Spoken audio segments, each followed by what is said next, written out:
Hi, this isn't the intro that you're used to, but I wanted to make a special announcement to say that we have a new intro. Well, not new, but a new intro song. I've been wanting to use an 8-bit song for our channel's intro for a little while now. I feel like it's more fitting, and personally, it's one of my favorite genres of music. In a series of coincidences, I came in contact with the 8-bit musician Ozzed to let him know how much I admired his work and asked if he could do a commission for us and create a customized 8-bit intro song. And we got to chatting, and I asked if he was interested in doing an interview for our channel, because I wanted to keep more diversity going in our content. So I got to interview Ozzed and ask him about his music, and we talked about creative expression and staying true to your art, and just had a really interesting conversation. So here's the interview with Ozzed.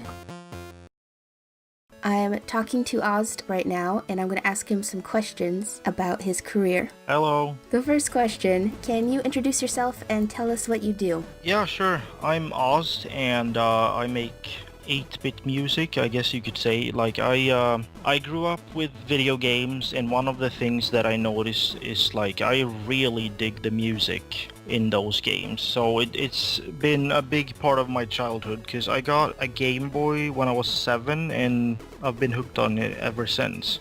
Nowadays, it's mostly the music, though. Like, I don't have that much time to sit and play through the games anymore, because I'm so consumed by listening to music and making the music and stuff like that. That's true with me too. I just love, like, the 8-bit takes me instantly back to when I was a kid and playing more retro games, definitely.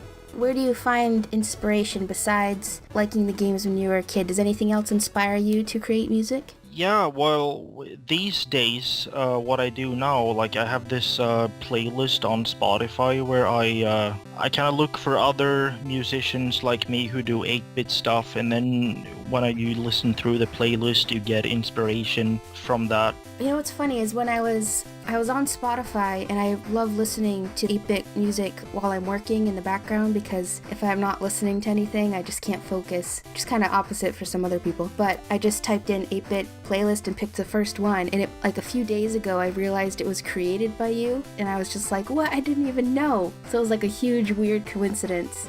That's cool that I can have that effect on people, because that's kind of why I created the playlist, because, like, I want to have something that I can listen to, but also something that I can kind of give to others. What's a workday like for you, or what is your method in creating your music? For the most part, I really have, like, a baseline with the games that I grew up with, like Donkey Kong, like any Rare game, basically. The composers for that studio, I think that they're really amazing, and they have a sound that I wanted to capture myself when I'm making my own music. It's just that style that I like, so it's sort of what's been influencing me. Yeah, I think Rare made Banjo-Kazooie, which is my favorite game, and also has incredible music in it too. Oh yeah, they did, and I agree, the music is pretty great. Nowadays I'm making music for some other projects, so it involves more other people, and then the process is basically they tell me sort of what they're looking for, and then I will make my interpretation of that, and then I will send, like, a first draft of it, and then they will make comments about it, like, I think you should change this and that, or this is good, but you can make this part a bit longer, or cut this part out or something. So it's kind of like a ping pong game with that. But when I make my own albums,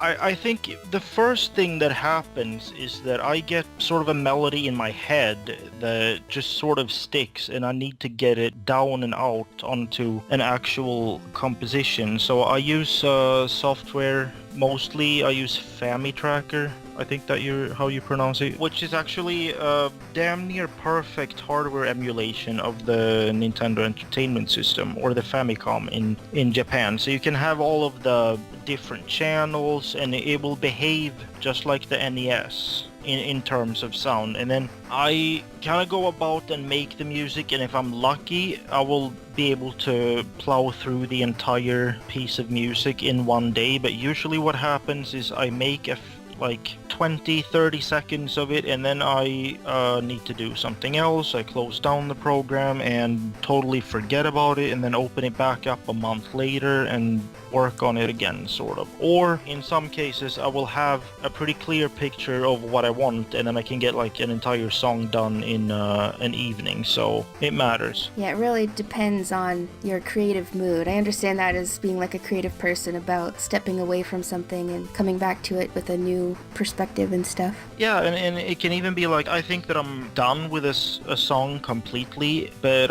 what I usually do is when I think I'm done, I leave it alone for like a month and don't listen to it, don't pay any attention to it, and then I will listen to it again, and then when that happens, you can hear much more that, oh, I should change this part around, or this doesn't sound good, or why did I do that, you know. Taking a break just reminds me of like in an art class, the teacher made us step back like 10 feet away from the artwork because we were working on it so closely. If we stepped back across the room, it looked completely different, and then it just helps so much to see it that way too. Yeah, I think it's kind of the same thing, just in a different way of doing it. But yeah, basically that's what it is. That when you're working with it, you're looking at it from the inside, kind of, and then you step away from it and you see it from a different perspective. When you're working with the song, you get blind to stuff that might not sound good or anything, because you just want to get it done. But when you leave it alone for a while, you can hear more like your imperfections and stuff. I am somewhat of a perfectionist. Me too. I don't like to put an album out there and then realize, oh, I should have done this and that instead. So I want to make sure that things are perfect when I release them. I like our intro song enough now, but I've been wanting it to be 8-bit because I feel like it matches our channel more. So when I searched for free 8-bit music, one of the first results that came up was your site, because you had a statement that your music was free to use as long as they provide credit for the artist, and that leads to more to your motivation of sharing the music. Oh yeah, definitely. I mean, to me, when I started this project back in late 2008, I've been making music since 2001 actually, but in 2008 I decided that I'm gonna go online and I'm gonna share this, because I feel like to so many people the 8-bit style in music is kind of unknown, and more people deserve to discover this world of just amazing music, in my opinion. And why I chose to have it free is because I think that that is the best way to get it spread to as many people as possible, because if you demand payment for people to take part in your music, you're limiting the availability of it. I think in the end it is harmful. I mean, sure, you can argue that, yeah, you're not going to make as much money, yada yada yada, but to me it's not really about that. I mean, it's nice to get a bit of cash out of the deal too, but it's really about making people discover the music. Right. I think that's the point of art, is to share it, and this is a better way to share it.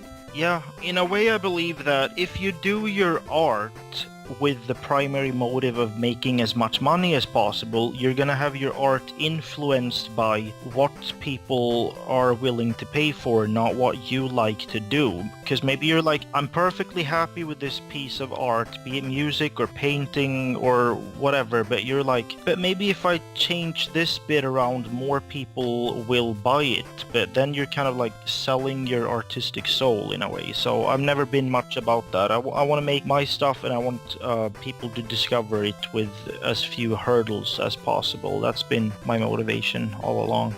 That's a great way to not have to compromise what you want to make too, exactly as you said. I think my final question is, where do you see / where do you want your music making career to go into the future? If I get to dream, of course, I would want to have it be big enough to where I could make a living on just doing what I love. That's really what I would want to do, but I'm perfectly happy where I am now. And even like in recent years, I've had more and more external projects, like people asking me to do their music for them, and I think it's challenging and developing for me, because I'm so used to being in my own creative bubble and not having to listen to other people's input when it comes to the music. So I think it's a great personal development to take in some external projects too. So we'll see where it goes, but if I get to dream, I want to be self-sufficient just by making music. That would be awesome. Well, I think that could still happen because leading back to the sharing the music for free, I think by doing that, it will create more attention to the artist, and like accessing your music for free led me to contacting you, and then I got to commission you for a project, and that's perfectly what you're describing. Yeah, you're kind of putting the head on the nail there, I think, because if you're not letting people access your stuff, then it's not enough to know if that's something that you're gonna want to work with or if you're happy with it. So I think that you're right in that.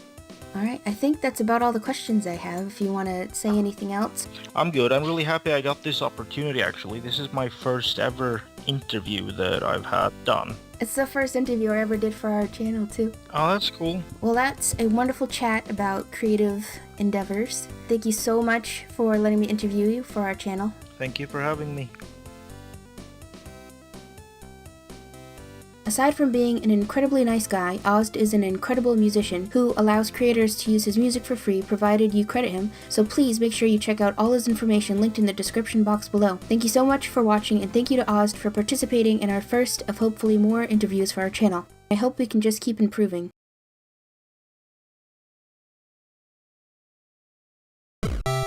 Oh, also, I wanted to make another special announcement that I made 8 new Sarah and 8 new Kyle reaction faces, so keep an eye out for those. Bye guys!